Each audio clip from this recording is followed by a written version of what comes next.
Hope he's okay. With those 3 words from the vice president overnight, she crystallized the state of the race. Frankly, more specifically, the state of the Trump campaign.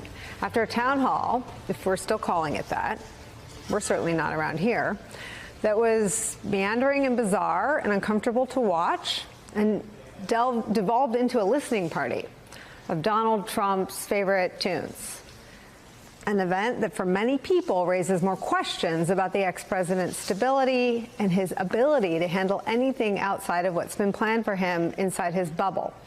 Last night, Donald Trump told his supporters to go out and vote on January 5th. That happened.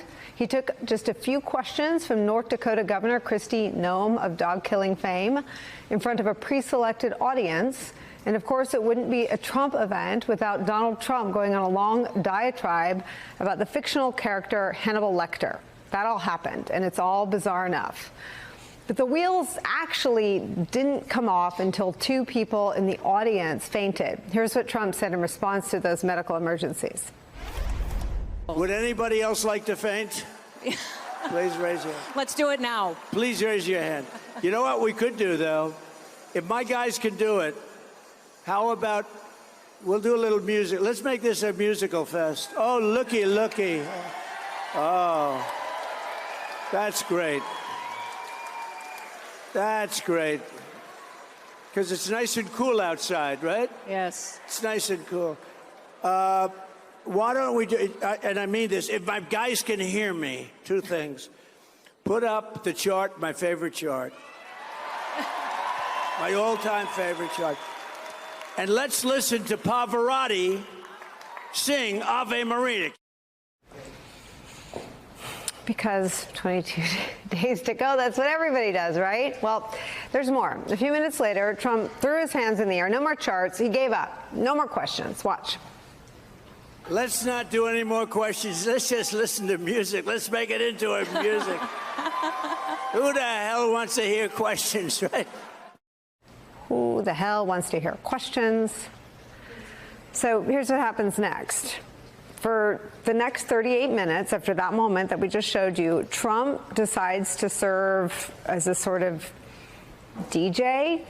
He stood and he swayed to the music right there on stage, periodically rambling, but mostly just standing there, swaying silently.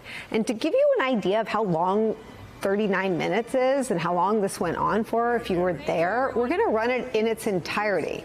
We'll keep talking. We'll leave it at the bottom of your screen. But we're going to put a clock up and count the minutes just to make clear so you can experience for yourself how excruciatingly long and completely weird it is for anyone, let alone a candidate for the presidency, to cut off an event and then play his campaign soundtrack for 38 minutes while he stands and sways. And I know we're in the Trump era, and I know everything's been normalized, but you decide for yourself over these next 38 minutes.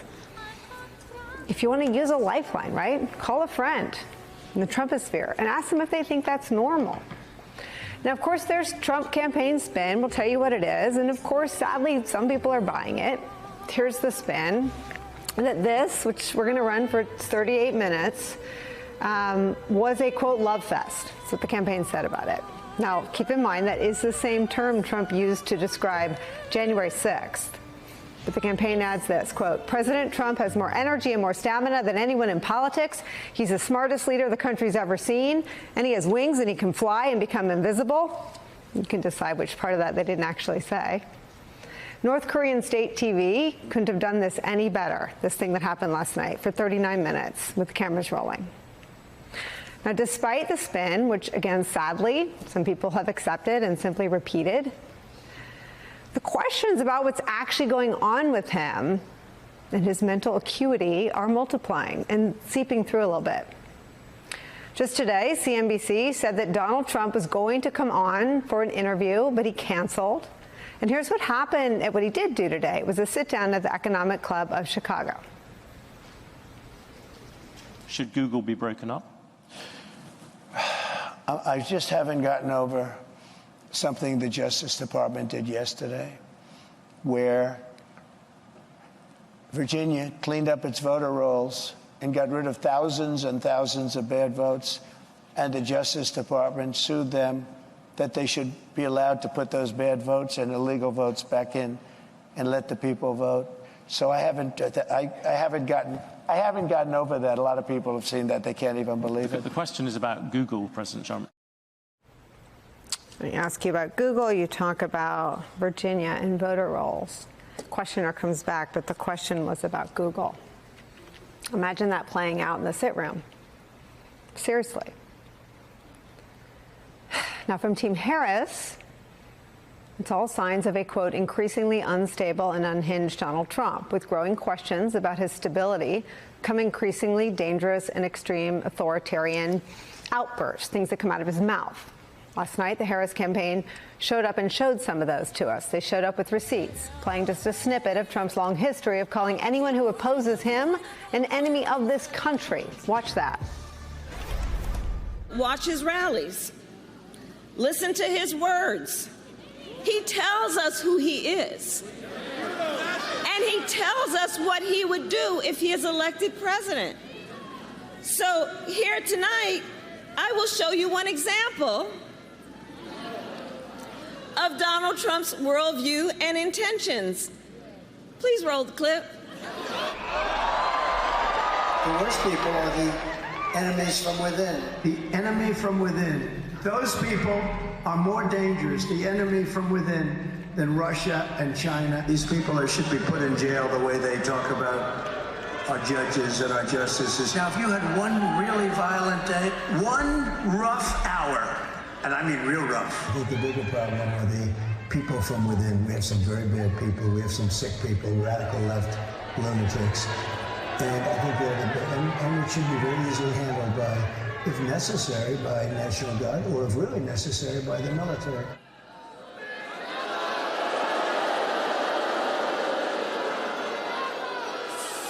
So you heard his words. You heard his words coming from him.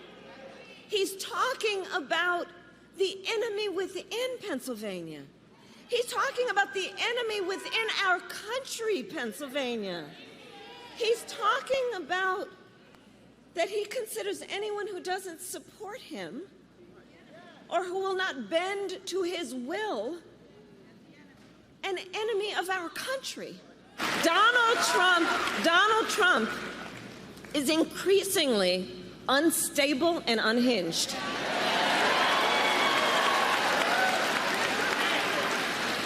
And he is out for unchecked power. That's what he's looking for.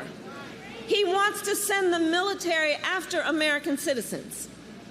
He has worked to prevent women from making their own health care decisions and threaten your fundamental freedoms and rights, like the freedom to vote, the freedom to be safe from gun violence, the freedom to breathe clean air and drink clean water, the freedom to love who you love openly and with pride. It's where we start today. The starkness of the choice in 22 days. We don't get to decide who anyone will vote for, but we will do our best to make this choice as clear as possible. And it turns out so will Vice President Kamala Harris. Joining us today, some of our favorite reporters and friends, Carol Leonnig, national investigative reporter for The Washington Post. Also joining us, writer and editor for Protect Democracy, Amanda Carpenter's here. The former senator and host of MSNBC's How to Win 2024 podcast, Claire McCaskill's here, and former congressman and MSNBC political analyst David Jolly is here as well. David Jolly, I start with you. I'm just going to deal with the elephant in the room. There's a lot of angst in the pro-democracy coalition about the tight state of the polls. My counsel, I guess, to anyone sharing their angst with me is do something. That's a fear reaction. And to quote Michelle Obama, do something. But here's what you can do. You can't complain about the Harris campaign, because what Vice President Kamala Harris is doing is she's going there. She's putting his both instability and his unhinged statements in front of the electorate and the press and saying, you decide. Again, everybody gets to exercise their own right and freedom to vote for now. You know, we can talk about whether that remains the choice in 22 days if Donald Trump prevails. But here's the choice. And I want to ask you first to weigh in on the 39 minutes. What did you see, and what do you think the voters saw? Well, first, Nicole, this is why your audience loves you. I promise you, because what you're doing is exactly what you just said, putting it in front of the American people, how unstable Donald Trump is and how bizarre he is, certainly as a candidate right now, but what that would translate to if he were to return to the White House. And I find this week one of the most unsettling, honestly, in the past 8 years of Donald Trump, when he talks about using the military against political opponents. That is, yes, Donald Trump. Maybe we've grown used to it. Maybe we've not. That even seems like he's acknowledging something further than he has done before. But it also reflects the support of 48% of the country.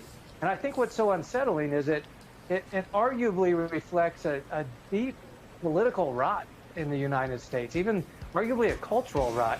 Sure, you can forgive a large portion of the 48% as maybe low information or medium information voters, but what about all of those Republicans who know better? What about all the elected Republicans on Capitol Hill, all the county chairs? Your nominee just said that he wants to use the military to go after political opponents. This is real. We're 3 weeks away. And I think what you heard from Vice President Harris there at that rally is actually going to be her closing message. Because this is yes, about policy, and certainly post-Dobbs, there are a lot of people ready to vote to reject Donald Trump for what he did with Dobbs. But I'm not sure the final question on people's mind needs to be about policy. And I think Vice President Harris knows that as well, which is why she played those clips at her own rally. I would also say it plays to her most gettable, persuadable voters, which are Republicans. I think you're going to see Vice President Harris take this message to more and more Republicans and say, can you really support a Republican nominee who suggests using the National Guard, the military, to go and round up political opponents in the United States? Because you're 3 weeks away from having to answer that question. Trump administration veterans, Olivia Troy, former Homeland Security and Counterterror Advisor to Vice President Pence, Sarah Matthews. We just saw both of them in some of the sound we just played, former Deputy Press Secretary in the Trump administration, and Mark Lauder, who has worked as an assistant to the president and the vice president and was Strategic Communications Director for the Trump 2020 campaign.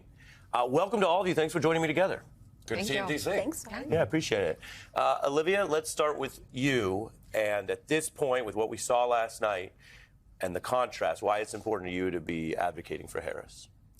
Look, as someone who lived the Trump administration all 4 years firsthand, I started my tenure at DHS and then served under Mike Pence. And what I saw from Donald Trump day in and day out was chaos, instability for the country. And fundamentally, I just felt that he's truly unfit for office. And so I felt it's my duty as someone who served in national security to really take a stand for our country and make a difference here, to do everything I can to make sure he doesn't return. Do you take the recent vows, which we can get into, but talking about citizens as enemies, abusing power, do you take it as campaign rhetoric, or should people take it as a literal warning? No, absolutely not. I think you should take it for what it is. I mean, Donald Trump tells us what he's going to do. He says it out loud. I think you could go back to 2016. Did I think it was rhetoric then, or maybe it was just bluster? Yes, I was one of those people that thought maybe he'll grow into the role. But after working things like, you know, the El Paso shooting, the Tree of Life shooting, where I saw his words really impacting, having real world consequences, and then watching him, the recklessness during COVID and saying he wanted to use the National Guard and the military against our own Americans and shoot protesters and things like that. I think when he says he's going to do things, we should absolutely pay attention, because he will.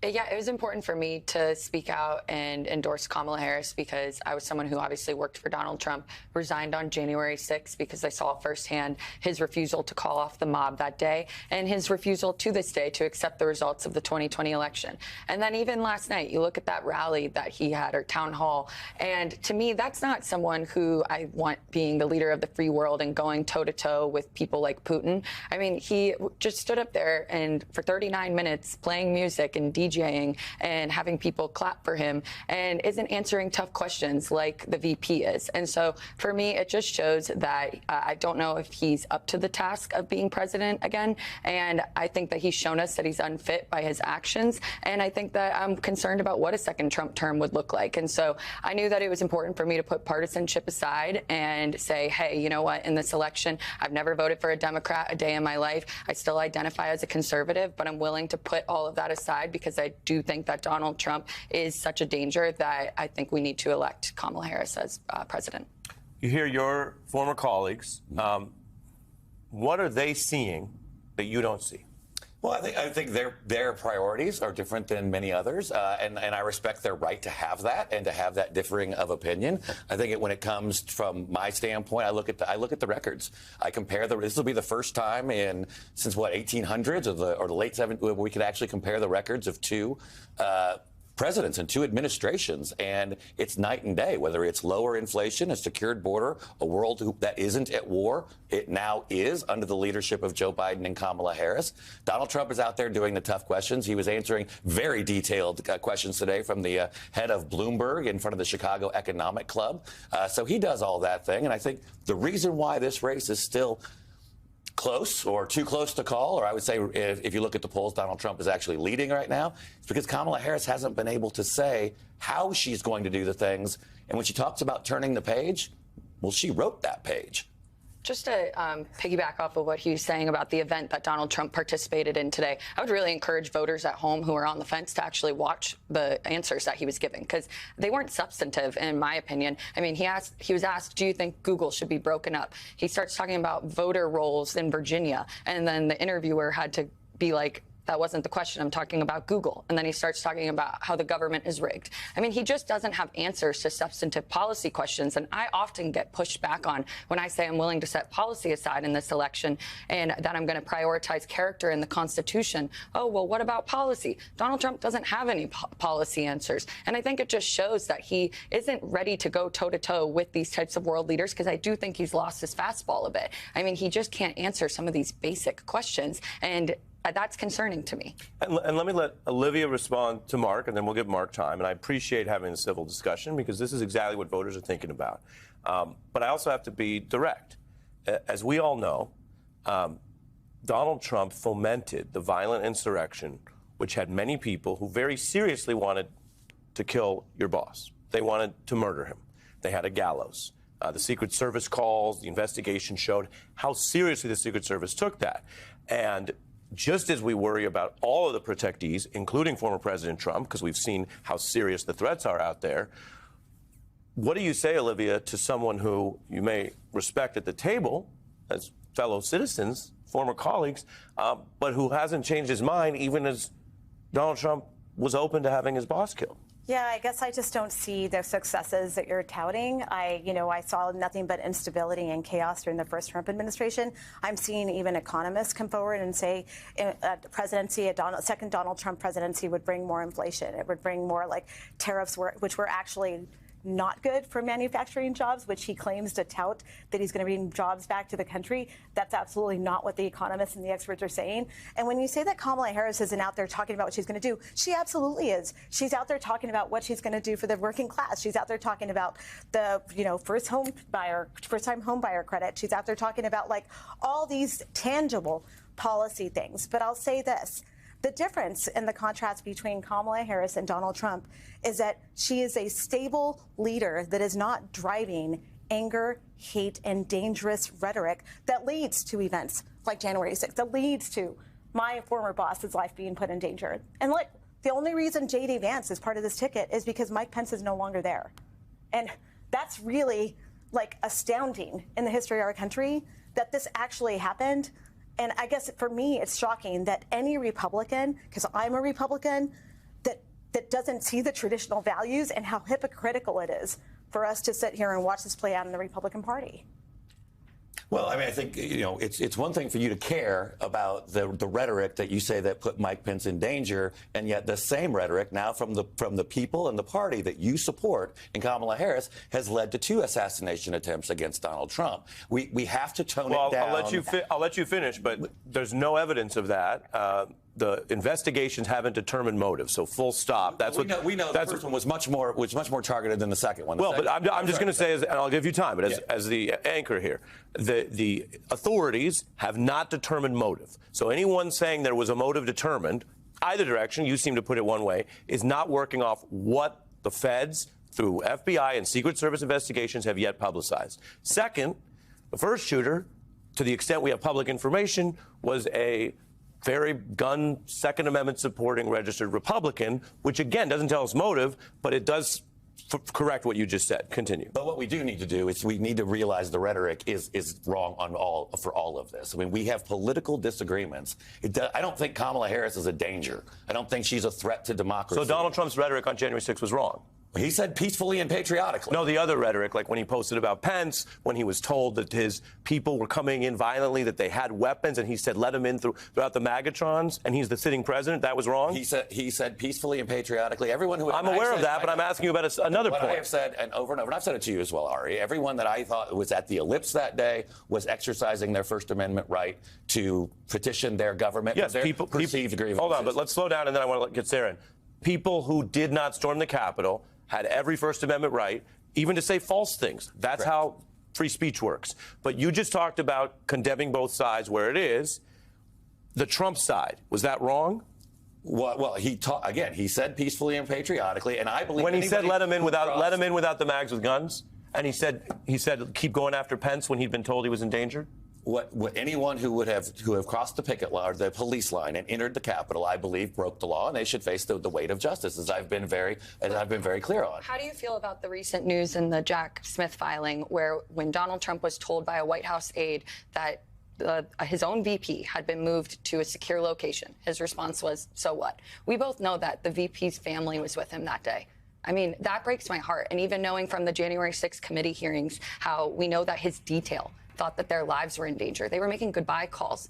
And it's just disqualifying to me. I mean, and Obama said it best recently, that if Donald Trump didn't even care that his own VP, his life was at risk on January 6th, that he doesn't care about you. And let me ask Sarah, and then I'll bring Mark back in, because you get the benefit of responding. But Sarah, how do you view that as a citizen, as a former Trump White House official, that you have so many colleagues who were there like you were, who saw the things you just referenced, but haven't shifted at all?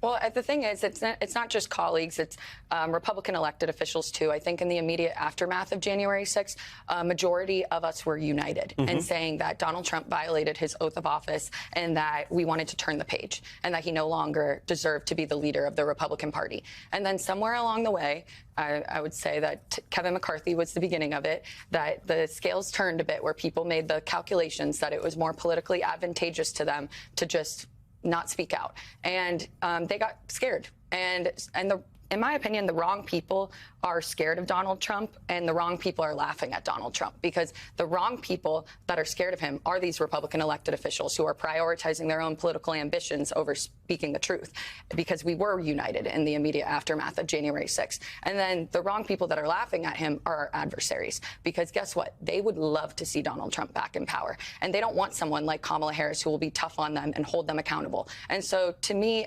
it's just to me disqualifying that I think these Republican elected officials continue to lie about what they know to be the truth, whitewash the events of January 6th. And I think that, in my opinion, my conscience is clear, but I don't know if they can say the same. Liz Cheney said it best when she said there will be a day when Donald Trump is long gone, but their dishonor will remain.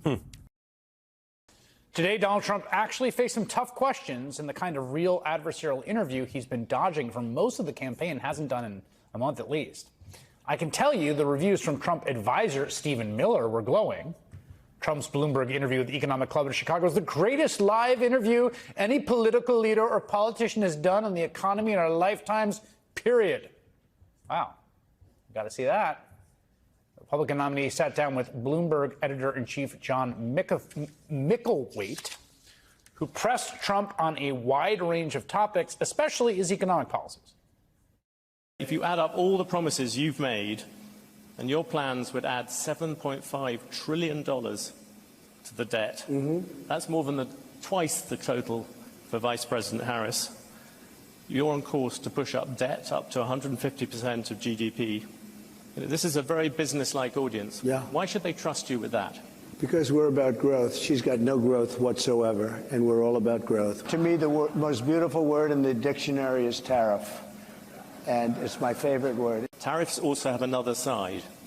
Isn't that something that you have to acknowledge? No. You could be plunging America into the biggest trade war since Smoot-Hawley. But there are no tariffs. You're going to stop. There are tariffs already. No, there are no tariffs. All you have to do is build your plant in the United States, and you don't have any tariffs. It must be hard for you to, spend 25 years talking about tariffs as being negative, and then have somebody explain to you that you're totally wrong. Critics say your tariffs will end up being like a national sales tax. Nope. The countries will pay. If you have America at the moment has $3 trillion worth of imports, you're going to add tariffs to every single one of them. That is going to push up the cost for all those people who want to buy foreign goods. Now, what's going to happen? That is simple mathematics, President Trump. It's not.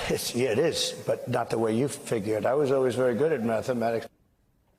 I'm joined now by Ian Sam, senior spokesman for the Harris campaign. It's good to have you on. And I want to start on that last point, which is something that I think hasn't really gotten quite as much of attention as it should. But obviously, Vice President Harris has talked about this quite a bit. She talked about the debate.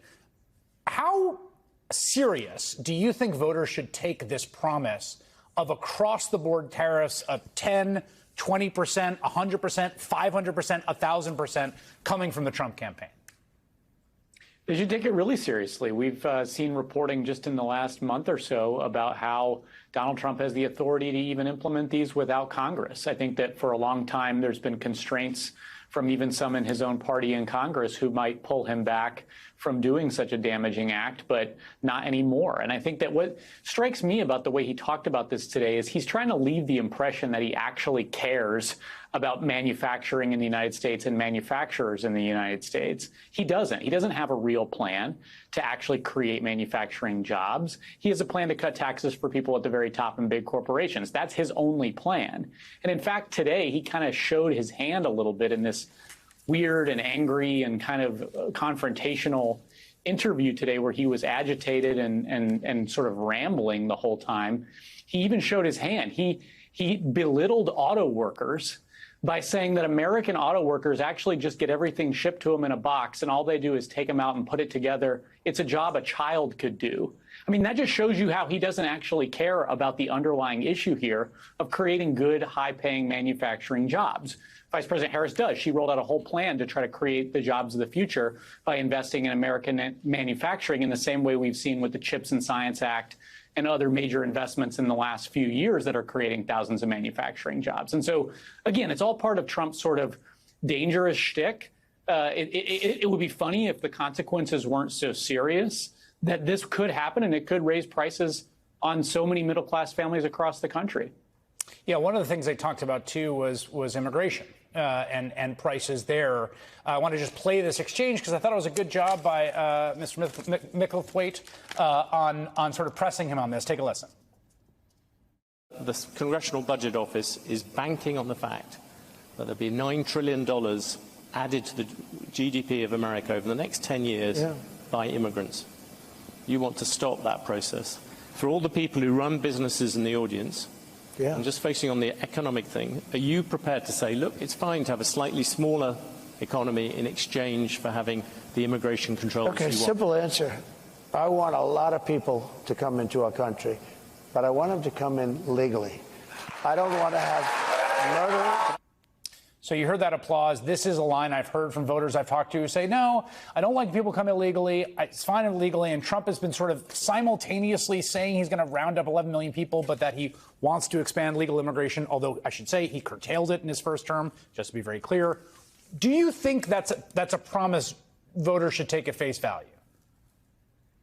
Well, you mentioned that in his first term, he actually restricted legal immigration, cutting visas and things like that. And Project 2025 would go even further. It's going to make even more draconian cuts to our legal immigration system because, the guy whose tweet you showed a minute ago, Stephen Miller, runs the show, and he has made very clear since the days he worked for Senator Jeff Sessions that his agenda is to end legal immigration in America. And so these kind of ideas are exactly why you're seeing mainstream economists come out and say Donald Trump is the candidate who's going to raise inflation. 68%, I think, was the number in the Wall Street Journal's economist survey. The Wall Street Journal, hardly a liberal bastion, coming out with 68% of the economists they surveyed saying that Donald Trump's plans would create a higher inflation.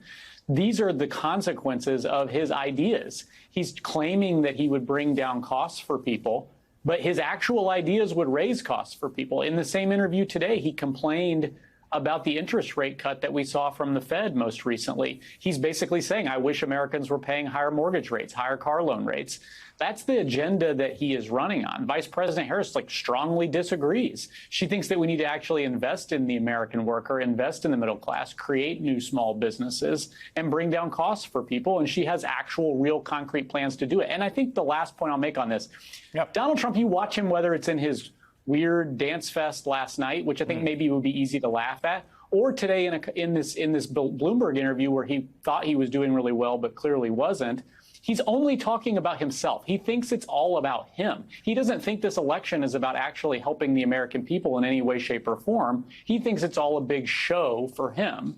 And that is probably one of the clearest contrasts that you're going to see in the last 3 weeks of this race. You're going to see the vice president out on the trail every single day talking about her ideas, going to these big media platforms to share her vision with the biggest number of Americans possible, while Donald Trump continues to sort of retreat into himself in the small MAGA universe that is all about him. And because that's all he's really interested in right now. I think his ideal version of the presidency would be 350 million Americans just watching him sway to Bocelli hits on stage. If he could do it, he would. Quite dystopic for the rest of us, though. I think that's right, and possibly catastrophic, as it was once before Ian Sams. Thank you very much. Appreciate it. And Kristi Noem, a governor in the party of Ronald Reagan, Peggy Noonan, and Charles Krauthammer kept saying Kamala sucks. Kamala sucks. I mean, it was just, again, it is so incredible. These people who claim the mantle of Ronald Reagan or claim the mantle of, Lincoln or Ike or anybody, they've just debased the party so much in so many ways. You saw Glenn Youngkin yesterday, right? Yeah. Glenn Youngkin being interviewed by Jake, and it was like you were watching clips of East Germany 1986. Oh no, we're free. The Soviet Union doesn't. And he just kept going back, and he was lying. The interviewer knew he was lying. The audience knew he was lying. But it didn't matter. It was only great leader that he was focused on. I have to lie. I have to shame all of my former business partners. I have to shame everybody that has worked on my campaigns. I have to shame myself and just lie, a bold-faced lie about the guy I'm supporting, saying he's going to get armed troops to go after his political opponents on Election Day, or else Donald Trump may get mad. That's where the Republican Party's been, unfortunately, for 9 years, and that's why they keep losing.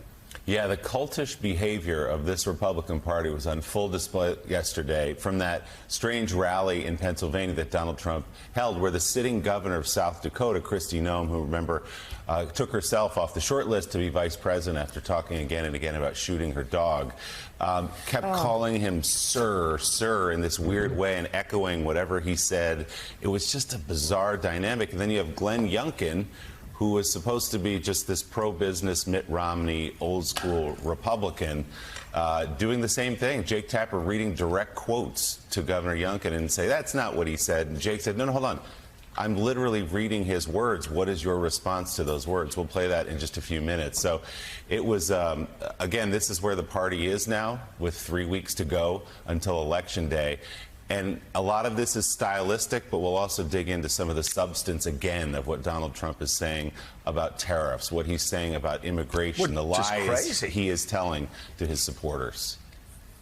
I love what you tweeted, which is the process a Trump supporter or Trump apologist goes through when you try to actually present them with the facts. It's a process, and you actually never get anywhere with them. It always is, and Jake's interview with Glenn Youngkin yesterday really kind of showed it, where, and I hear this actually I heard it yesterday in my everyday life, where, you go in and say, well, my gosh, did you hear what he said about arresting all of his opponents and shutting down CBS and using the National Guard and military to go against his political opponents on Election Day? And the first thing they say, this happened to me yesterday. Oh, I didn't hear that. Mm-hmm. And then you go, well, he said it. Here it is. Here's the quote. Let's play it for you. And he said, we'll read it for you. Yeah, he didn't say. I mean, he didn't say. And you go, here's the quote. That's exactly what he said. And then if you finally get them to admit what everybody knows the truth, Willie, they'll then go, well, he doesn't mean it. Right. Exactly. He says he's going to arrest all of his opponents. He says he's going to shut down networks he doesn't like. Use the military. Says he's going to use the military to attack. But he doesn't mean it. He's just joking. Not much of a joke. But speaking of a joke, let's go ahead really quickly before we get into the show and be entertained by Glenn Youngkin and Jake Tapper. You heard some of the language that Mr. Trump used over the weekend. What do you think of this idea of, quote, we have some sick people, radical left lunatics, and I think it should be very easily handled by, if necessary, the National Guard, or if really necessary, by the military. Is that something that you support? Jake, first of all, thank you for having me. And I guess what I want to just make very clear is that it's my belief that what former President Trump is talking about are the people that are coming over the border, that in fact are committing crimes, that are bringing drugs, that are trafficking humans, and that are turning every state into a border state. And I'm a governor of a state that is not near the southern border, and yet I see the impacts of 10 million people illegally coming across the border every single day. But that's not what I'm talking about, because he was talking about sick people, radical left lunatics who should be handled by the National Guard or the military. And then later on in that same speech, he said that one of the lunatics he addressed was Congressman Adam Schiff. That's who he was talking about using the National Guard and military against, radical left lunatics, enemy from within, people like Adam Schiff. Again, Jake, I don't think that and again, I can't. I'm just reading you his speak quotes. For him, but I do think that you are misinterpreting and misrepresenting his thoughts. I do believe, again, it's all around the fact that we have had an unprecedented number of illegal immigrants come over the border in an unconstrained, unrestrained fashion. The Biden-Harris administration has allowed it to happen. Just 2 weeks ago, we, in fact, had senior people from our national security apparatus say that there's 15,000 violent felons in the United States. They have no idea where they are. That is what I believe the president is referring to. I don't think that he's referring to elected people in America. But I'm literally reading his quotes. I'm literally reading his quotes to you, and I played them earlier so you could hear that they were not made up by me. He's literally talking about, quote, radical left lunatics, and then one of those lunatics he addressed, he mentioned, was Congressman Adam Schiff. But I'm talking about Donald Trump saying that he wants to use the National Guard and the military to go after the left. That's what he's saying. I don't believe that's what he's saying. But listen, you and I are going to argue about that. But I would suggest if you would also. I played the quote and I read it to you. If you would also balance you can wish that he weren't saying that, but that's what he's saying. Again, Joe, that is Glenn Youngkin, wow. Conventional Mitt Romney, pro-business Republican, just twisting himself in knots to defend Donald Trump. And again, they're lying about the numbers. I know he misspoke, but they're not even close when he said 10 million illegal immigrants are crossing the border every week. The number in September, according to the Border Patrol, was 54,000, which represented a low going back more than 4 years. Yeah, and it is. What's so fascinating is I'd say normally it's not really what Donald Trump said, except for the fact that what he's talking about is a fascist, right out of fascist playbook where you use the military to go after your political opponents. I will say he did try to pressure the Attorney General. For everybody, all these Trump apologists right now are people who are ashamed to vote for Donald Trump but are lying about Donald Trump and saying, oh, we got through 4 years without him doing anything. Yeah, we didn't, actually, and we didn't get through January 6th. And also, again, for those that call themselves proud Reagan supporters or 41 supporters or whoever you've supported in the past, this is a guy that pressured his Attorney General publicly and privately to arrest Hillary Clinton. This is a guy that publicly and privately pressured his Attorney General to arrest Joe Biden 2 weeks before the 2020 election. So we've been here before, and Republicans know it, and They keep lying for him. And again, I'm sorry, what's in it for Glenn Youngkin? I've never understood what was in it for him and what was in it for other These people. things don't end well for everybody. So why would he do that? Why have Republicans been doing this for 9 years? Especially it's inexplicable to when me. you get to the point where you're defending somebody. Glenn Youngkin is defending the use of the Army and the National Guard against Democrats, against Donald Trump's political opponents. That's where we are. That's where America is. That's where the Republican Party is 3 weeks from, can I say it now? The election of our lifetime? Yes. The most important election of our lifetime? If you have a Republican Party going along with all of the things they've been going along with, and they can't even say it's about policy because, you know, the Wall Street Journal yesterday, the Wall Street Journal, not like The Nation, the Wall Street Journal, the business journal for Wall Street in America. It interviewed economists. And almost unanimously they said Donald Trump's policies would lead to higher inflation and a bigger deficit than Kamala Harris's policies.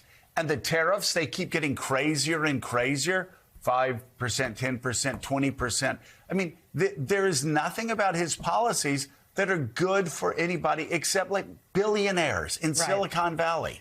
Republicans are so specific about things Kamala Harris has said 5, 10, 15 years ago. They remember it crystal clear. And yet you present him with something Donald Trump said to them yesterday at a rally or said in an interview that they clearly saw. And they cannot admit it happened because it's usually something that is so against the norms or against what our Constitution stands for or unlawful. And just, again, the hypocrisy is incredible. It's also frightening, the things that Donald Trump is saying. Also, they say she doesn't do interviews. She doesn't do this. She's not smart. She's not this. She's stupid. Kristi Noem, are you in 8th grade? What grade are you in? Literally. Acting like a child. A child that would be put to the side and said, you're going to take a time out. But here's the deal. Like, Kamala Harris is now doing an interview on Fox News. What are you running out of things to criticize? Well, you have to make up stuff. They're making it up because you take that. You know, wait, who's stupid?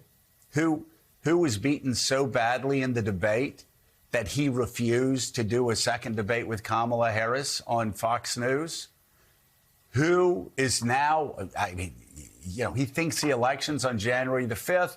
He gets confused about World War II. He thinks Barack Obama is president of the United States. You can go on and on about all the things that he said. And swaying to music for God knows how long last night, he refuses to do a 60 Minutes interview. Okay, well, we know why. He refuses to release his medical records. And while we're talking about just the latest outrage that he said on Sunday, I say outrage, I don't know if it's catastrophizing if somebody just out and out says we should be like fascists. We should use the military against our political opponents. That's what he said, Glenn Youngkin, and you know it. So no need to lie anymore. Everybody knows you're lying. Stop humiliating yourself. Why? But, you know, even over the past week or two, they've lied about Springfield. They've lied about, again, still lying about the 2020 election, continuing to lie over and over again. So it's a pretty clear-cut decision if you're a Republican, if you're a conservative, if you're an American. And yet the polls say it's pretty close. Robbie, I think if anybody from the Harris campaign is watching, they're happy with that 2025 answer. Obviously, that part of the message got out to somebody, right? But look, you and I have talked about this stage of the campaign as being less about persuasion than it is about turnout. So I wonder, can we extrapolate anything really from these very early voting numbers? What do they tell you? Yeah, it's a great question. And this is one part of our politics that has just changed so much in the last 10 years and even in the last 4 years, because so many people voted early and by mail in 2020 that hadn't done so before. And we're headed into an unknown space here because, you know, in 2020 we had COVID. And so people were voting early. This year, we don't know. Are some people going to wait and go back to voting in person as they did before? So I think it's very hard to look at these numbers and draw too many conclusions. And then obviously it matters, who's voting and then who's left for Election Day. I remember in 2016 going into Election Day in Florida, Hillary Clinton was beating Barack Obama's early vote numbers by a big margin, and that made us feel very optimistic. But what happened on Election Day was so many Trump supporters turned out. So I think for Democrats, at least, we have to be very wary about celebrating too much. Good, strong turnout in Democratic areas is certainly a very good sign, and it's what we need to be doing. But we can't, rest on those laurels because, Republican voters do tend to turn out later. And Trump's been very mixed. He sometimes tells people to vote early. He sometimes tells them not to. So obviously, the ultimate count will matter once the polls close on Election Day. So let's talk about Election Day, Jessica, because we got this big update out of Georgia where a Fulton County judge just ruled that election certification in that state is mandatory. What does that mean in real terms? How critical could it be, especially after everything that we saw after 2020's Election Day? Yeah, I think that Georgia is going to be a critical state, of course, this year, as it was in 2020. I think this ruling by this judge is a welcome relief for a lot of people who were concerned about the rulings that the Georgia State Board of Elections was making. And that includes Republicans. The Republican Secretary of State and the Republican governor have both spoken out against some of the choices that this board is making, two of which may have delayed certification. And so the judge coming out today to say the law says shall, that means that you must. And he quotes Gandalf even, thou shalt not pass, which is funny, but I think demonstrates the point, which is that this is not optional. And so these boards do not actually have the authority to refuse to certify elections in the run up to certification by the state. Who doesn't like a good Gandalf reference? Okay, so Robbie, look, the reality is we see Donald Trump, we see J.D. Vance still not stand by the election results from 2020, and they are not alone. Their followers, many of them as well. So I wonder, as you look at this ruling, where you contextualize it, how important is it? Yeah, it's very important. I mean, this is my number one concern. There's the voting on Election Day, there's the certification, and then there's the Electoral College. I feel pretty good about the voting and pretty good about the Electoral College piece because, the law got ironed out after 2020. Where the Republicans could really jam this thing up is just either refusing to certify, certifying fake results. And we see in many states, this is at the county level. So, obviously the governor in many states, the legislature in some states needs to approve the statewide result. But you could have one or two counties, bad actors in these states, hold up the result and hold up the outcome for the entire country. And so this is where we are going to have to rely on our judiciary to force this process along, I assume, in some cases. I would like to think that most of these county officials are going to do the right thing and push accurate results forward. But my guess is there will be some bad actors because there's been such a push by the right to elect people to offices that we often don't think very much about, precisely to disrupt and create confusion around this process. Which brings me to a question that I'm guessing you get a lot, Jessica, which is, well, let me start with the changes to Georgia election law. Since voters last cast ballots there, every precinct must now complete a hand count of the ballot totals. And so the question I'm guessing you get, Robbie gets, I get, is when are we going to know the outcome of the election? To which I usually say, well, I spent 36 days in Tallahassee in 2000, so all bets are off. Very different circumstances, but a lot of lawsuits. Something like this, the hand counts, the changes in election laws, do they have the potential to delay some of these election results in key states? They do. And I think that it's important to note that we have never had official election results on election night. That's just not how this works. And so if the judge in Georgia is ruling that they have to certify by the date under law, which this year is the Tuesday after Election Day, that's when we're going to know what the results are. Will it delay unofficial results? It might. I think it's important to note that this is happening on a precinct by precinct basis. And so for smaller precincts, this really isn't going to take a lot of time. For bigger ones, it might take quite a bit of time. And it is still being litigated, this decision to change the rules in Georgia. And so we may well see a judge overturn this requirement entirely. The Republican Attorney General in Georgia has already said that he believes that this is an illegal ruling. And so I think that it's entirely likely that they may not have to do this at all.